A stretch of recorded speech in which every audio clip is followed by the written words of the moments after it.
You're listening to The Sizzle on Iron Skillet Radio and Iron Skillet Television.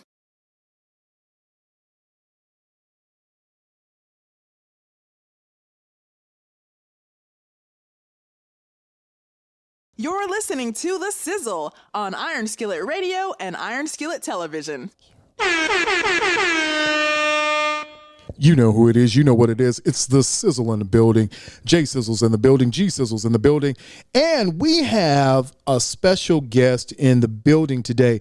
Our special guests are Joni and Hope Mason, the authors of the Book of Caleb. Now, if you haven't heard of the book, that's fine. By the time we finish this interview, you'll have everything you'll need to know about this book, about the authors, and everybody who's here. So I'm going to say hello first to you. How are you guys doing?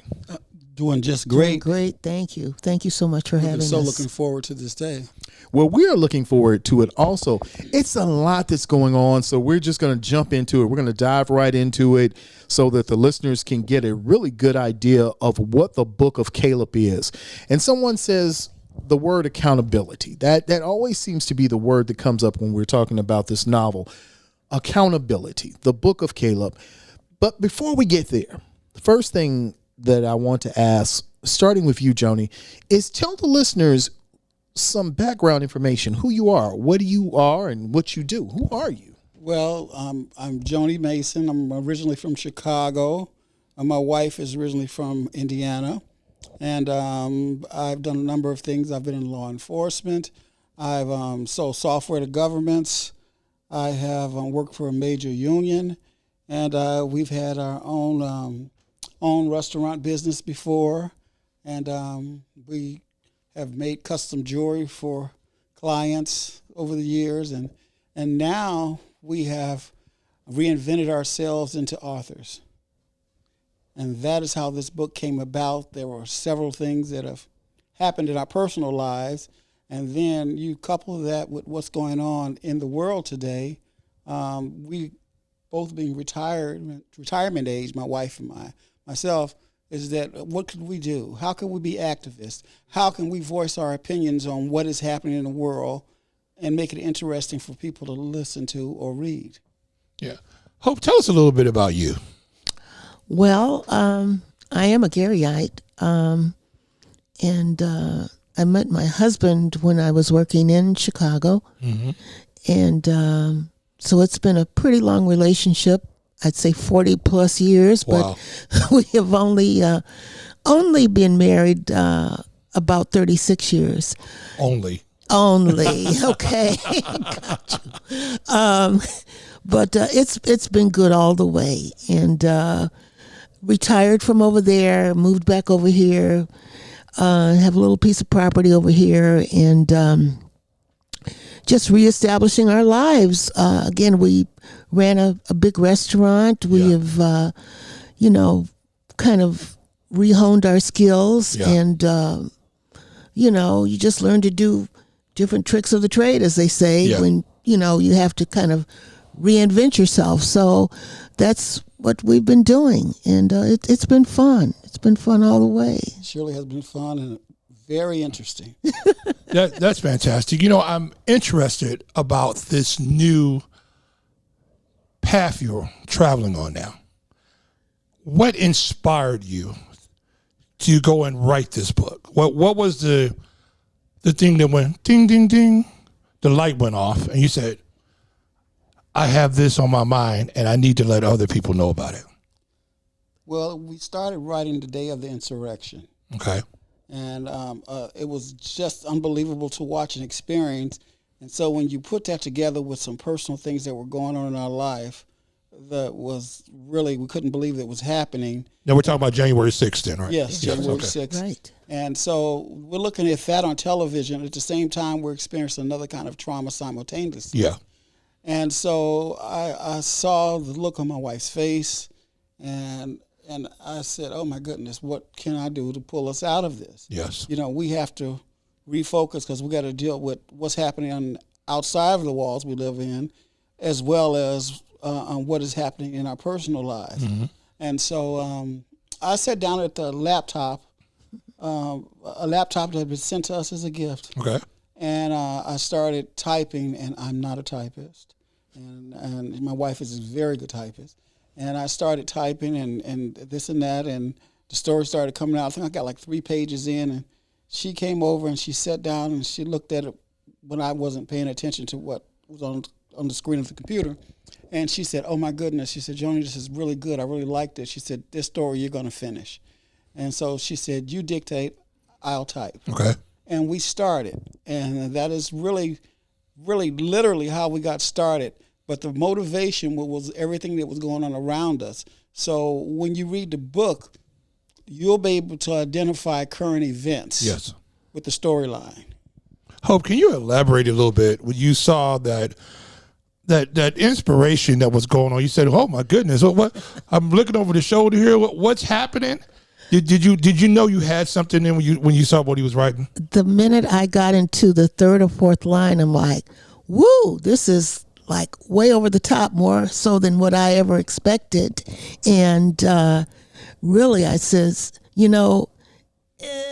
as badly as I really did not want to have to type it, I said, "I'll do this for you if you will continue on, because this is a brilliant story." And it incorporated both current, things, history, and again, things that had affected us personally. So I'm like, we can't turn this loose. This has got to happen. This has got to take place. And I ended up typing over, how many words was it? How many 100,000? We typed up, it turned out to be 94,000 words exactly. Okay. And we cut about 100,000 out of it. Yeah, so it was a tremendous amount of typing. Luckily, in my day, so to speak, I was quite a typist, so I could type, 120, 130 words a minute. So fortunately, some of that had stuck with me. But that was a 6-month journey for us, straight through. I mean, yeah, writing the book was 6 months almost. Yeah, exactly. I mean, stop to eat, take a break, do what you need to do. But believe me, it was no easy feat, but it was continuous, and it wasn't difficult. It was effortless, and it just poured out of him. And I'm like, okay, keep on. You know what I'm saying? So that's how it happened. Let me ask this. As the book is starting to progress, you're starting to write it. These words are flowing out. Things are coming out. How are you developing these characters? What is it now that it's inspiring you to start writing about these characters? How are you getting into the nuance of who these characters are? That's just amazing. As I said before, and I want to just clarify and make it clear, my intention was to take that pain and turmoil out of my wife's face from what we were going through. And so I wanted to do something that would pull us both out. And I have to tell you, once we started writing, everything that was going on that was external in our lives disappeared. No problems. It was a 6 months of just every day we were focused on the book, the characters developing, and so forth. And so getting back to your question just now, we started out with one character, and then it was very easy after that to start developing the husband, the children, and the other people in the book. It just flowed sort of naturally for us for it to come out. People keep asking me, how do you, and I could do it. It was very, very easy. I don't know how to say it. When people say that I didn't write this, somebody else wrote it, I understand that now. Okay. So you both were collaborating on the book together? Yes. Yes. How did that work out? Because we know the inspiration came, and then you said, "Oh, we got something here." But it's like, how do we take the book and we get on that same path to traveling? I'm interested to see, how did that work out between you? I want to start with you, Hope. Well, it was just, sometimes minds work in tandem. Yeah. And as he kept, kind of pulling these characters out and, elaborating and whatever, it just, I don't know, it just surfaced. It just came into life by itself. There's no other way to explain it. It was almost miraculous to me, and how everything fits together. That's why I kept questioning. I'm like, how do you remember this?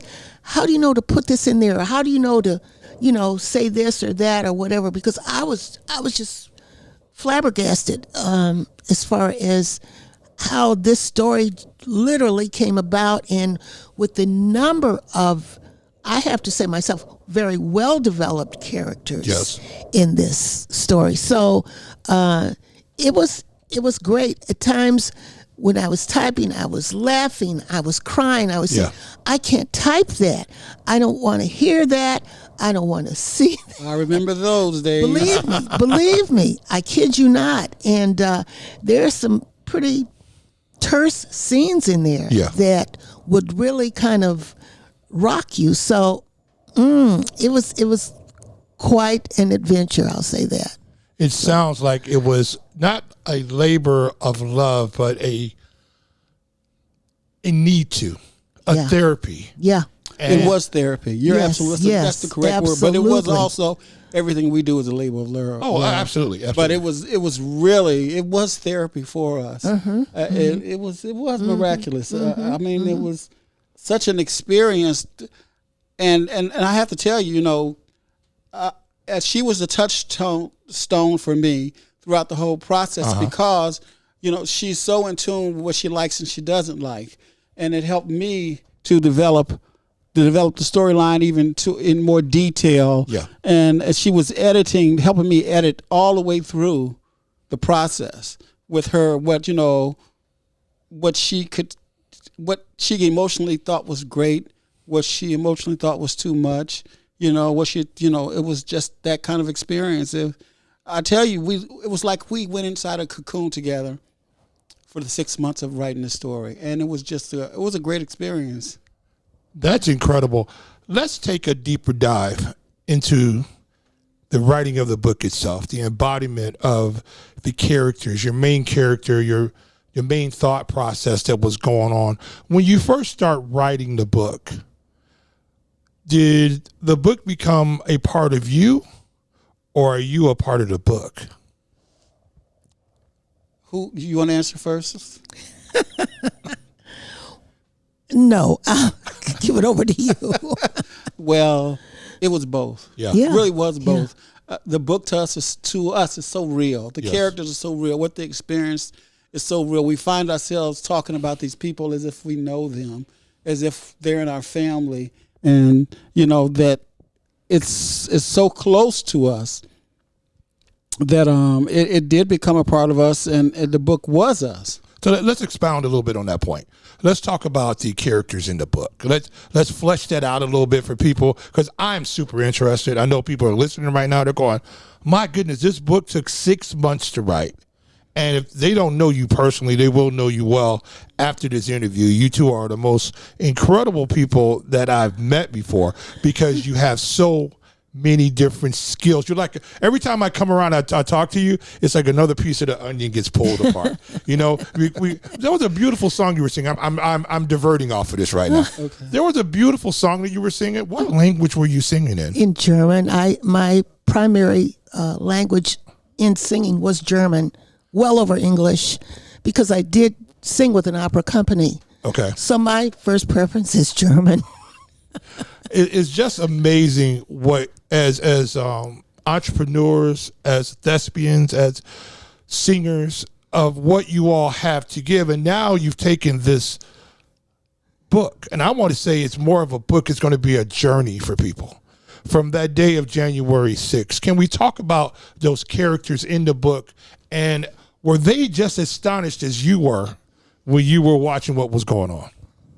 I'm not clear on that question. Well, the characters that you developed in the book. Oh, okay. So we're talk a little bit about the development of the characters. Well, in the book. It started out with Aubrey Yang, and once we developed her character, and then to keep it current, so that's how the police brutality storyline came into playing. Okay. and her losing her son to what is now becoming commonplace reoccurrence with black males and black Americans in this country. And so we started encompassing and building the story around that and her pain. And what's so apparent is that when this happens to a person, the only thing that gives them solace, the only thing that lets them breathe again, is thinking that accountability or justice along the way somehow, some way, will happen to the perpetrators. Yeah. And that's not revenge. Let's be clear. It's not about revenge. It's just about being accountable for your actions. That's what frees victims. And Hope, what did you think about that? I fully agree. What can I say to that? I think you say it all. It is about accountability, be it in your personal world or politics. Yeah. Because we all very well know this word now, accountability. Yes. Through politics, what we see on TV every day, and how we even look at neighbors, friends, relatives. There is something in this society that makes that word so prevalent because to me, I say to him, the human race has changed. When we were growing up, accountability was just, it was just an instinct. It was just something that you were taught, like this. Everyone, you knew right was right and wrong was wrong. But nowadays, so many people are living so many lies and, trying to make things, I don't know, trying to bring things out that are not the truth. Yeah, it's I understand your feeling about that because as we've progressed in society, it seems like morality has regressed. Exactly. And so it's like, where are those values? Yes. That we once knew and grew up with, and we thought, well, it's going to keep going this direction. Yeah. And all of a sudden, we see now these atrocities that are happening. Yes. And you would think because we're able to see them on television, that they're recorded, that these things wouldn't occur as frequently as they do. But we see that it's even more. It's almost to the point now, and if you would talk about this a little bit, like it's almost a common occurrence. Yes. And I think that's why it's important that you're bringing up this story of accountability. Well, accountability, it's something that it comes, if it doesn't happen for your past transgressions, then your future is filled with the same mistakes. So the thing is, it is the barometer for all of us to somebody to look at us and say, you need to stop. You need to look at your behavior. And sometimes you can say that to people. Other times they have to feel the pain so they can understand the pain they've caused. And when we named the book Accountability, we had to go further because the book is titled Accountability, the Book of Caleb, because Aubrey Yang and her husband, Wah Yang, their son's name was Caleb. So we did not want to get that to get lost, and that's how the book came to be, Accountability, the Book of Caleb. Now, and we love that title because it conjures up all kind of biblical and spiritual and emotional things, and that because we wanted the book to go in that area. As far as people to look at it and try to understand it. And then we found out as things progresses that there are many books out there titled Accountability. Yeah. So we were so glad that we had the double title. Yeah. Given the double title and the way that you put the book together, we're starting to talk about characters, the central characters. And once you get into the book, you start to see the dynamic. It becomes a very fluid dynamic where, as you said earlier, not only do you become a part of the story, but you begin to see the nuances of the characters, and it becomes real. These are people you think you've seen in the store. You know that person. That sounds like my coworker. That reminds me of my nephew. That reminds me of my son. That reminds me of those people. Right. Was that the goal, to make sure that these characters were relatable to the reader? Or was it just the way that it just all kind of came together that it made that one beautiful bouquet? But was the goal to really say we need relatable characters in this story? Our style of writing, I like to think of is that the book is written in a way, and it's not a common form or style. Many people have told us that. And once they adjusted to it, they started understanding it even faster. But it is to write in a way that when a person reads the words that are connected in each sentence, and the sentence is connected to the next sentence and the paragraph and then the chapter, is that you don't even question what is happening in the book. We try to write it in such a natural way and format, and use words that that made it as simple as breathing when you start reading the book. And that way you don't have to convince anybody of the storyline. It just is. It just comes into being.